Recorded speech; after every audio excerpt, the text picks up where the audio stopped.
കർത്താവേ, നിന്റെ ഉന്നതമായ നാമത്തിന് സ്വസ്ഥം ചെയ്യുന്നു. കർത്താവേ, നിന്റെ വിശുദ്ധ പൗരോഹിത്യത്തെ മഹത്വപ്പെടുത്തണമേ. കർത്താവേ, സഭയിലുള്ള സാന്നിധ്യം ദൃഢമാക്കണമേ.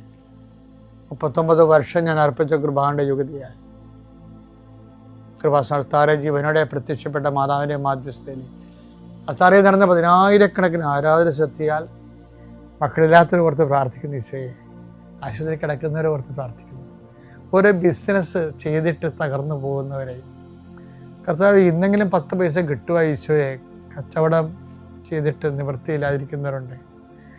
കന്യൻ്റെ കയ്യിൽ പൈസ അകപ്പെട്ടു പോയവരുണ്ട്. അത് തിരക്കി പോകുന്നവരും ചോദിക്കാൻ പോകുന്നവരുണ്ട്.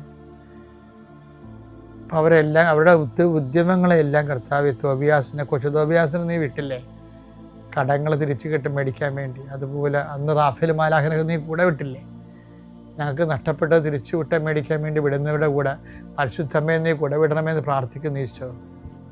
കർത്താവേ, ജീവിതമാർഗം മുട്ടിപ്പോയവരുണ്ട്, വീട് സ്ഥലവും ഇല്ലാത്തവരുണ്ട്, വിവാഹം ഒത്തുവരാത്തവരുണ്ട്, മക്കൾ ദുർനടപ്പിൽ പോയിട്ട് വേദനിക്കുന്നവരുണ്ട്. എല്ലാ മേഖലകളിലും എന്തെല്ലാം വേദന നീ അനുഭവിക്കുന്നുണ്ടോ അവിടെ എല്ലാം ഈ ദിവസം കർത്താവ് നിന്നെ ആശീർവദിക്കട്ടെ. നീ കണ്ടുമുട്ടുന്ന വ്യക്തികളെ കർത്താവ് ആശീർവദിക്കട്ടെ. നീ ഒപ്പിടുന്ന രേഖകളെ കർത്താവ് ആശീർവദിക്കട്ടെ. നീ ലോൺ എടുക്കാൻ പോവുകയോ സാമ്പത്തിക വിഷയങ്ങൾ സംസാരിക്കാൻ പോവുകയോ ചെയ്യുന്ന ഇടങ്ങളിൽ കർത്താവ് നിനക്ക് തുണ വരട്ടെ.